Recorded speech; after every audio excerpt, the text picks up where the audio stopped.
सही समय का इंतजार। एक बार की बात है, गौतम बुद्ध अपने शिष्यों के साथ एक गांव से दूर किसी बड़े नगर की तरफ जा रहे थे। गर्मी के दिन थे और रास्ता भी बहुत लंबा था। गौतम बुद्ध अपने शिष्यों सहित बहुत देर से चल रहे थे, जिस वजह से उन्हें बहुत प्यास लगती है। रास्ते में कुछ ही दूरी पर बरगद के वृक्ष की एक घनी छांव थी। सभी लोग उस वृक्ष के पास पहुंच जाते हैं। महात्मा बुद्ध अपने शिष्यों सहित वृक्ष की घनी छाया के नीचे विश्राम करने लगते हैं। बहुत देर से चलने की वजह से सभी का गला प्यास से सूख रहा था। यह बात बुद्ध जानते थे। बुद्ध ने अपने एक शिष्य को कहा, आप इस बरगद की छाया से 20 कदम दूर जाकर बरगद की 2 बार परिक्रमा करके वापस आओ। शिष्य वैसा ही करता है जैसा बुद्ध ने बताया। परिक्रमा के बाद जब शिष्य महात्मा बुद्ध के पास आया तो बुद्ध बोले कि क्या आपको किसी ठंडी हवा का अनुभव हुआ था? शिष्य बोला, हाँ महात्मा बुद्ध, उस उत्तर दिशा की तरफ से मुझे कुछ ठंडी हवा का अनुभव हुआ था। शिष्य की बात सुन महात्मा बुद्ध शिष्य से तुरंत बोले कि उसी दिशा में चले जाओ, जरूर वहाँ से कुछ ही दूरी पर एक तालाब अवश्य मिलेगा। उस तालाब से सबके लिए पानी ले आओ। शिष्य उसी दिशा में जब कुछ दूर जाता है तो वहाँ सच में एक तालाब होता है। तालाब देख शिष्य बहुत प्रसन्न होता है और तालाब के निकट जाकर जैसे ही तालाब से पानी भरने वाला होता है, तभी शिष्य की नजर वहाँ दूर तालाब में कपड़े धो रही कुछ महिलाओं पर जाती है।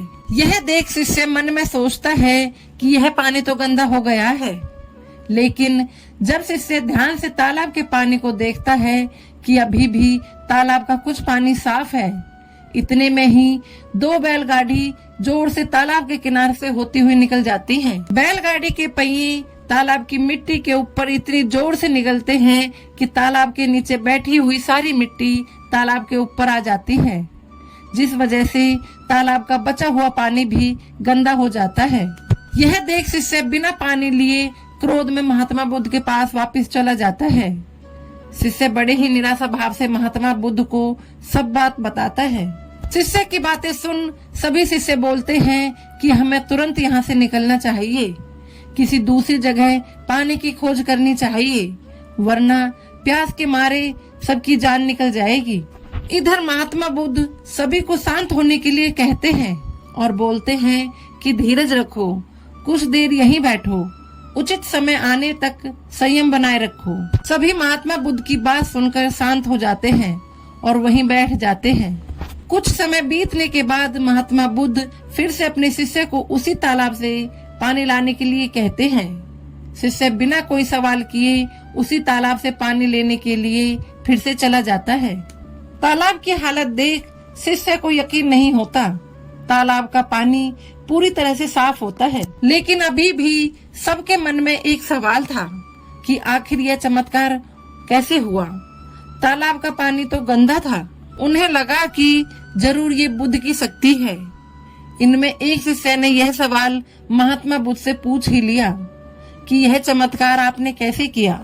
शिष्य का जवाब देते हुए महात्मा बुद्ध बोले कि यह कोई चमत्कार नहीं है, यह आपके सब्र का फल है। यह फल है आपके सब्र बनाए रखते हुए उचित समय के इंतजार का।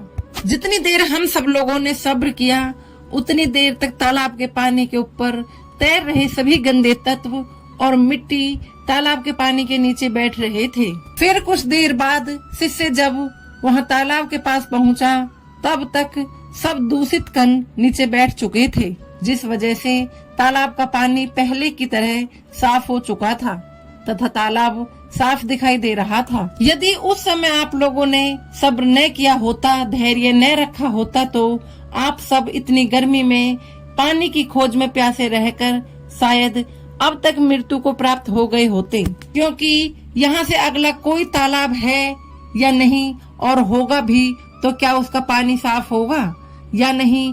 इन सब कारणों से आप कभी प्यास न बुझा पाते और प्यास से मर जाते। फिर इतना बोलने के बाद महात्मा बुद्ध शिष्यों को एक सीख देते हुए कहते हैं कि जैसी परेशानी हम लोगों के समक्ष आई है, वैसे ही परेशानी और मुश्किल दौर जिंदगी के हर मोड़ पर आएंगे।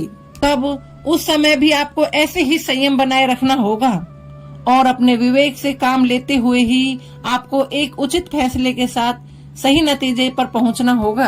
हर मुश्किल दौर में सब्र रखते हुए ऐसे ही शांत मन से ही कोई फैसला लेना चाहिए जिसका आपके और दूसरों के लिए अच्छा हो, क्योंकि ऐसी परेशानियों में लोग अक्सर गुस्से में आकर अपना सब्र खो देते हैं और गुस्से तथा जल्दबाजी में गलत काम और फैसला कर बैठते हैं, जिसका बुरा परिणाम उनको भविष्य में देखने को मिलता है, जिससे खुद का नुकसान अधिक होता है। परेशानियां जीवन में ऐसी होती हैं जहां हमें सब्र बनाए रखते हुए उचित समय का इंतजार करना होता है, लेकिन लोग अक्सर यहीं पर अपना सब्र खो देते हैं और उचित समय आने का इंतजार नहीं करते, जिस वजह से उनको आगे चलकर दुख और मुश्किलों का सामना करना पड़ता है। तो दोस्तों, ये थी हमारी आज की कहानी। आपको ये कहानी कैसी लगी हमें कमेंट करके जरूर बताएं और हमारे चैनल को सब्सक्राइब करना ना भूलें। जय श्री श्याम।